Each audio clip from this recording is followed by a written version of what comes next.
Galaxy 666 by Hell Toro. Session 14.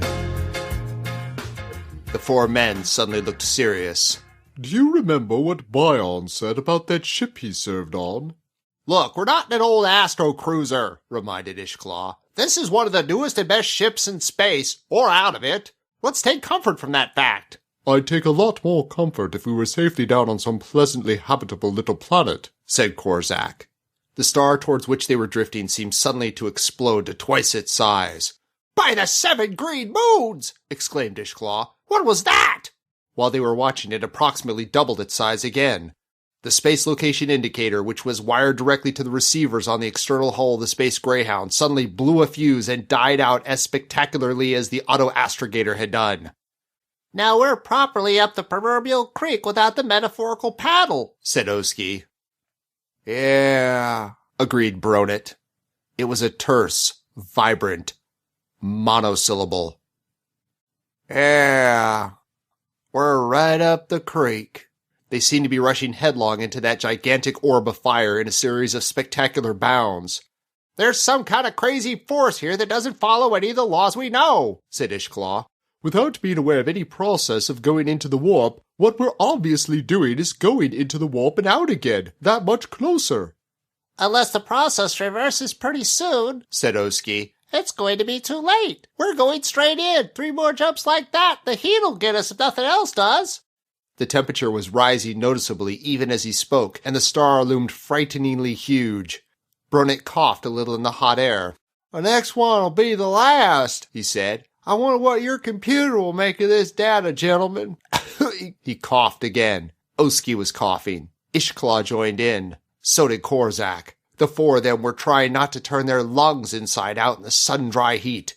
It became cool again, just as suddenly. But the 7 green moons, she's jumping back! Oski shouted. The sun shrank until it became a star again. It shrank in the same dramatic geometric fashion that it had originally grown. They were back where they had started, on the rim of the galaxy. It was as though that sudden series of kangaroo hops, which could so easily have been fatal, had been intended as some kind of warning. Do you reckon we ought to blast back into hyperspace, get the devil out of here, and go back to 665? Asked Bronet. You're the captain, returned Ishklaw. You gentlemen are in charge of this expedition, replied Bronet. I'm acting more in the capacity of charter captain than independent captain, you know. Oh, that's very civil of you, said Ishklaw. I'm quite prepared to discuss it with you. So am I, agreed Korzak. I'm not madly in favor of hanging around here. It's almost as if someone or something knows we're here and doesn't particularly want us. But who or what could that something be? Ishklaw shook his head. If we go back, what kind of data have we got? Asked Ishklaw. We've had a long and costly trip for nothing. Well, I'd rather feed inadequate data to the computer than feed in my death as another vital statistic, returned Korzak. There's only a very thin line between a hero and a corpse, you know. I have no objection to being the former, but I have every possible objection to joining the ranks of the latter. Yes, I agree, said Bronet. On the other hand, what sort of tale have we got to tell if we go back as things are? It'll look darn funny in the log.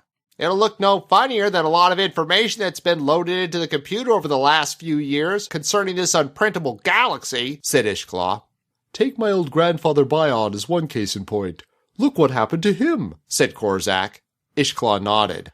There are many old space veterans who tell similar tales. Unfortunately, they're not similar enough. The only similarity between them is the fact that none of them agree. That's a bit of a paradox, commented Bronet. It's the paradox that brought us here, said Korzak. Are we going home or are we going to try to find somewhere to land? Asked Oski. Oh, if you want me to, I'll attempt a landing somewhere, replied Bronet. Whatever that strange effect was that was sucking us into the sun there, it stopped. It stopped temporarily, let's put it that way. There's no knowing when we are going to get a repeat performance, said Korzak. Well, it definitely won't be a request performance, said Bronet with a wry grin. In fact, it's a performance we can do without, as far as I'm a member of the public.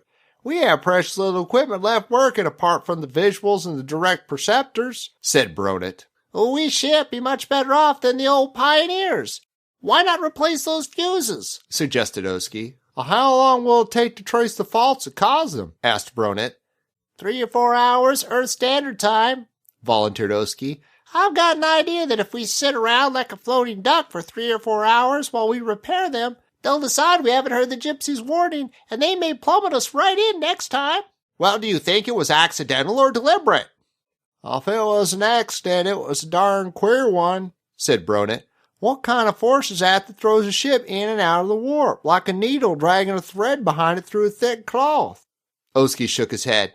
I don't know, Skip, he answered. I've never seen anything like it before. I don't particularly want to see anything like it again, if and when we get out of this place. Here ends Session 14.